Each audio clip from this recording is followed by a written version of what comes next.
Press ang lahat sa kanyang performance in so many projects on TV and in the big screen. Fresh from his roles, or some of his roles in the past were Moon of Desire, The General's Daughter, Flower of Evil, La Vida Lena, to Nag-aapoy na Damdamin. Ang kanyang performance ay talaga namang tumatatak. Let's all welcome Mr. JC De Vera. Yan! Hey, JC! Oops! Magandang hapon. Please greet everybody. Hi, magandang hapon sa inyo lahat. Kamusta? Good to see you! Good to see you also. Grabe! Yeah. You look good in green. Oh yeah, thank you. Ito yung favorite color ko this season. So, kahulay ko nga eh. Kamusta naman, di ba? Pareho tayo. Green. Hindi naman ako nag-blend. Hindi naman. JC, how does it feel to be there? Next to our bosses and renewing your ties with ABS-CBN? Oh, isa talaga to sa inaabangan ko. Every 2 years, contract signing. Of course, syempre security to for my career, of course, di ba? And not only they are providing opportunities for me, but they are also providing for my family. So, alam mo, very thankful and grateful ako all the time. Still with ABS-CBN. Oh naman. Diba? Forever Kapamilya to. Ayun. Hashtag Forever Yeah. Kapamilya. What was your last project? Let's refresh their minds. Nag-aapoy na damdamin. That's the one, di ba? Yun yung last. That's before pandemic or towards pandemic na, no? Hindi, ito lang to. Parang mga Last year? last year. Last Or year. mga sometime January. Mga early last year siya 2023. natapos. So, with Jane and Nessa. Ako, favorite ko na recent work mo was Flower of Evil, eh. Oh, gusto ko rin yun. Di ba? Gusto ko rin yun. Kasi... Kasi... Mga investigador kayo dun, eh. Oo eh. And minsan kasi as an actor, parang gusto mong makasama sa isang ensemble.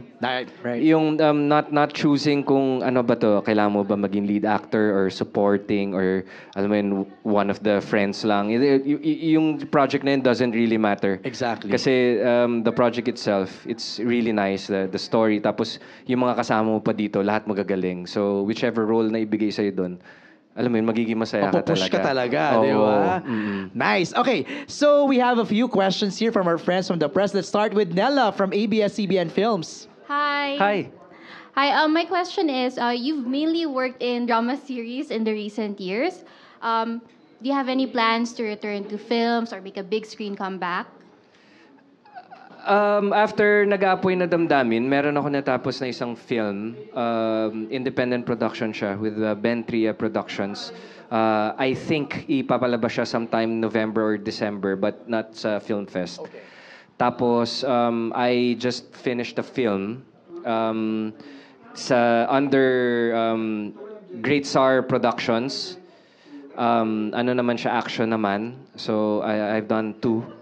So, this season. So, meron aabangan talaga. And, may hindi lang drama. So, napunta ako sa action. So, inaabangan ko naman next comedy naman. Para, alam mo yan, lahat naman. Para variety, di ba? O Nella, i-calendar mo na yan. Meron siyang mga film projects na gagawin. Brian, you're next. Nagulat si Brian. Recitation kasi dito. You're next. Originally, JC, ayaw nila magtanong. Pinilit ko. Pinilit. Na sila na magtanong. Brian, go ahead. Hello po, congratulations po. Ang tanong ko po is, what fans can look forward now na nag-sign ka na ulit officially as Kapamilya? Well, ever since na naging kapamilya ako, palagi akong tinitest ng network na Ayaw mo pa to? gumawa ng mga roles na always out of my box. Right. Out of my comfort zone. And masasabi ko talaga na during my stay dito sa Kapamilya, wala akong hindi challenging na ginawang role. Parang lahat out of my comfort zone talaga lahat. Isa sa mga masasabi ko hardest yung Banana Sunday. Napakahirap mag-comedy. So, no way! Di ba? Yeah! So, if you're asking kung ano yung may expect nila, of course, ang masasabi ko yung versatility pa rin. So, masasurprise sila dun sa next role na gagawin. Another challenging role for me. something na hindi pa nila nakikita at hindi pa nila na-experience sa akin. Saka parang JC, I don't know, parang I feel like you're a very reliable character actor. Oh, thank you. Actually, yun din yung gusto kong gawin throughout my career din. No? Oo, na alam mo yun, not to be choosy in taking roles, not to be so much picky. Alam mo yun, kasi minsan naman kasi, alam mo, merong mga roles na, alam mo yun, masarap laruin. Yep. Na nasa artist na lang yun kung tatanggapin mo hindi. Pero, alam mo yun, for me, I'm always up to the challenge. Gusto ko yung palaging different. Gusto ko pag pinitch sa akin, gusto ko unang papasok sa isip ko, hala, kaya ko ba itong gawin? Right. Parang, sige, gagawin ko yan. Bahala na kung paano ko ito tatapusin. The more natakot ka, the more na gusto mo eh. Yes, di ba? oo. And then, throughout the years sa career ko, parang, palagi yatang ganon. Yung palagi ako nininervyos sa mga roles na ginagawa. Kasi I think these are the roles na, alam mo yun, hindi gustong tanggapin ng iba. Correct. Ako kasi, the way I think, kung ayaw nyo tanggapin, ako kukuha I'll niyan. get it. Di ba? Ako gagawa niyan. Kung halimbawa, gusto nyong... Parang ayoko nung all the time pogi. Alam mo yun, gusto ko sometimes dirty. Gusto ko sometimes funny. Parang, gusto parang de-glamorize. Oo. Di ba? Ganon. Galing. So marami silang may expect. Alright. Next natin is Josiah from IGC, ABS-CBNnews.com. first of all, congratulations. Could I ask lang, ano yung napipicture mong ideal role that you want to portray? And saan mo siyang genre gustong ipasok? Kung gusto ko maging funny, siguro any film like what Adam Sandler does. Yung mga Adam Sandler movies, yung mga ganyan. Pero syempre, out of the box din. Medyo, kasi masarap maglaro ng acting, di ba? So, comedy. Pero kung ano talaga yung pinaka-dream role, parang siguro wala. Kasi halos lahat ng dream roles ko, ibinigay sa akin ng ABS.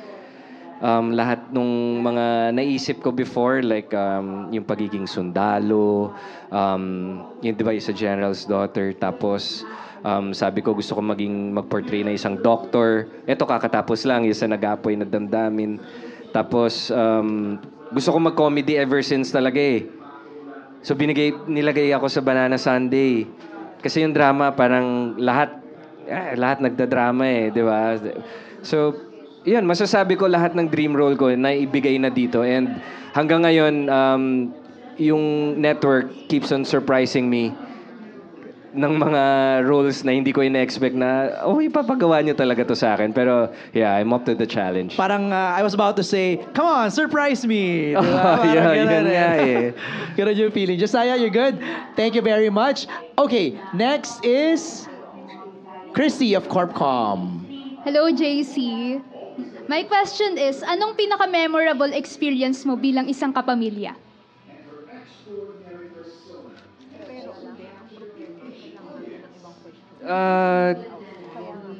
Siguro lahat ng mga teleserye, like what I said kanina, lahat ng mga teleserye na ginagawa ko is always out of my comfort zone.